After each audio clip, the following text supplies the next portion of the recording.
Hi, I'm Lisa Bronner. Today we're going green with Handwashing Delicates with Dr. Bronner's Pure Castile soap and Sal Suds. I used to think of hand wash only items as something to be avoided at all costs. However, now that my kids are older and I am no longer a walking tissue, I have found hand washing to be less daunting. Start by reading the fabric labels. You can always wash more conservatively than the label says. For example, if it says machine wash cold, you can always hand wash cold. But if it says dry clean only, then that's your only option.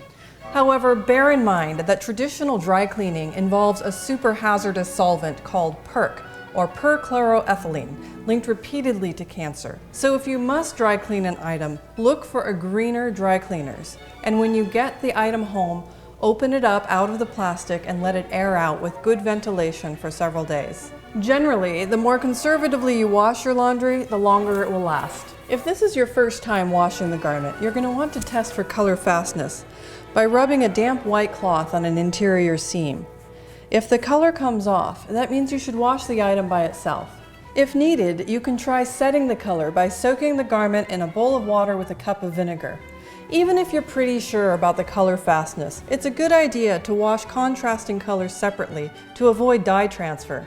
You might even want to wash contrasting fabric weights separate, so that heavier fabrics don't damage more fragile ones. Both Dr. Bronner's Castile soap and Sal Suds are great cleaners for delicate fabrics. They even work well on washable silk and wool.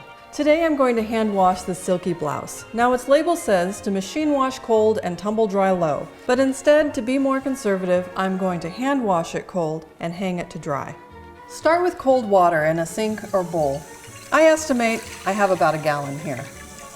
Tap water is generally fine, but if you have particularly hard water, you might want to consider using filtered or distilled, because the minerals could leave a slight residue on your clothes.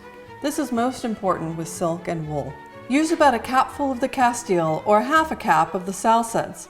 Swish the soap around in the water to disperse it. Scale back the amount of soap if you're using less water. Submerge the garment and work the water through it. Avoid intense scrubbing that would deteriorate the fabrics. The key word here is gentle. Let the garment sit in the water for about 10 minutes. If you're washing silk, soaking longer than 10 minutes can harm the fabric. Then work the water through it some more to pull out the loosened grime.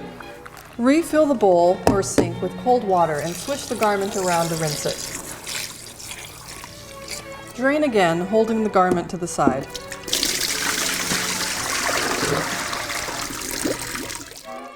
One more step for silk and wool. These are animal fibers, and like our hair, they benefit from being conditioned. So refill the bowl one more time and add half a cup of white vinegar.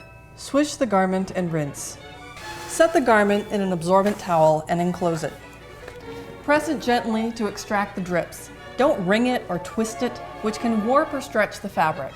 To dry, if your fabric is stretchy, you'll want to lay it out flat in its original shape, but for a lightweight fabric, you can hang it up. Thanks for joining me for Hand Washing Delicates with Dr. Bronner's. Check out my other videos on general laundry and stain removal, and we'll see you the next time we go green.